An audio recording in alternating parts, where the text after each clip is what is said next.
snow bike and most people respond with, "Oh, you mean a Timbersled?" Certainly the most recognizable brand in the industry, Timbersled has taken things to a whole new level since their grafting into the Polaris company. Manufacturing processes, quality of design, and innovation has all exponentially increased in the last few years. And the ARO? Well, this is the future of snow bikes.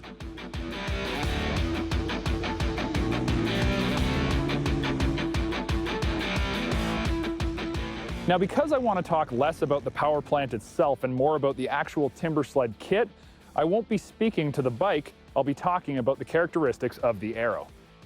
You can hook up a Yamaha, Husky, KTM, or a Beta, and you're going to have some slight variations, but truthfully, 450 to 500cc four-stroke bike power in this category, it's pretty similar. However, the kit that you hook up to that power plant, yeah, that's where the rubber hits the snow. Today I'm testing a 137 Timbersled ARO kit in the base ARO form, but along for some of the photos, we have a 137 LE model as well as a 120 SX. While saying base model sounds a little bit cheap, it's anything but. The ARO kit, when you go to LE, only comes with a little bit better shock package as well as some graphics and paint. So if you didn't snow check an ARO LE, don't feel bad. A graphics wrap will make you look like you did.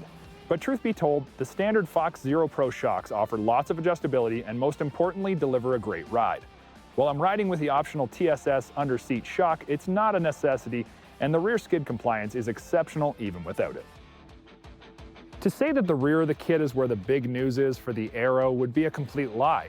Truthfully, it's both the front and rear that makes this thing so much better than its predecessors, and probably the best in the business. The integration of the 1-to-1 ratio of ski width to track width is a huge improvement. Kits of old would push a smaller ski width through the snow and not cut a true path for the track. Now the ARO ski is a whopping 11.5 inches wide and establishes the same patch the track will take, allowing for more precise carving and powder and better stability and tracking on side hills.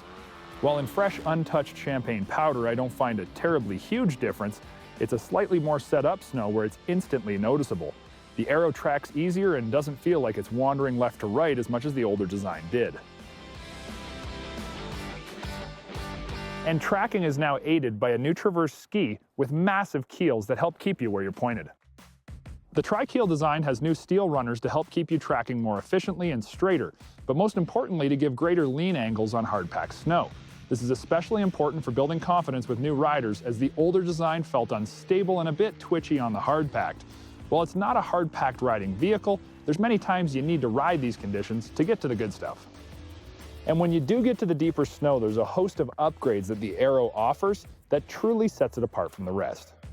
The new Traverse track is a 1-inch narrower, still tapered and 2.5 inches at the center lug track that the gear ratio has been updated on to allow for higher track speed, which results in better drivability and performance, even in low gears. Timbersled claims the Traverse track is easier to lean and allows for better steering, and I'd say it's not just better, it's light years improved. When linking this with the 137-inch length I'm on today, I'm blown away just how capable this new kit and track are. Forward bite is not an issue in even the deepest snow, while the treed maneuvering isn't anything I'd complain about at all with the longer track. If I was riding mostly flatlands, I think I'd still go for the 120 though. Now the biggest safety improvement by far on the ARO is the braking system. Every other snow bike kit that I've ridden has suffered from braking issues, so Timbersled rethought the whole idea and came up with a real winner. The fully shielded brake rotor means you don't get a frozen brake that leads to a panicked feeling when you reach for some stop and get nothing but bar. Featuring a factory pre-bled system with master cylinder and all, you don't have to reroute the cable and then figure out how to get it bled. It's all done. Just route the cable and bolt on the brake and you're done.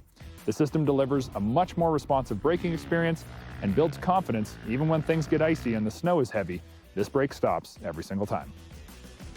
While the Trio shock isn't part of the Timbersled ARO kit, it is on the bike that I'm testing, so we thought that we should walk you through how it handles. Truly the best way to experience an ARO kit or any Timbersled is with the Trio shock. It means you don't have to revalve or spring your forks, and you can push the front end as hard as the rear. The stability and suspension performance it delivers is straight up exceptional, and while it does add front end weight, you just don't notice it at all. The typical diving of the front end, even when sprung super stiff, is completely gone, and the cornering precision without the bobbing that comes from overdriving the front forks, yeah, that's a thing of the past. The ARO now tracks on course, and when you do encounter some frozen junk under the powder, it doesn't react by diving the front end and turning in. It stays much more planted and will drive through obstacles much better.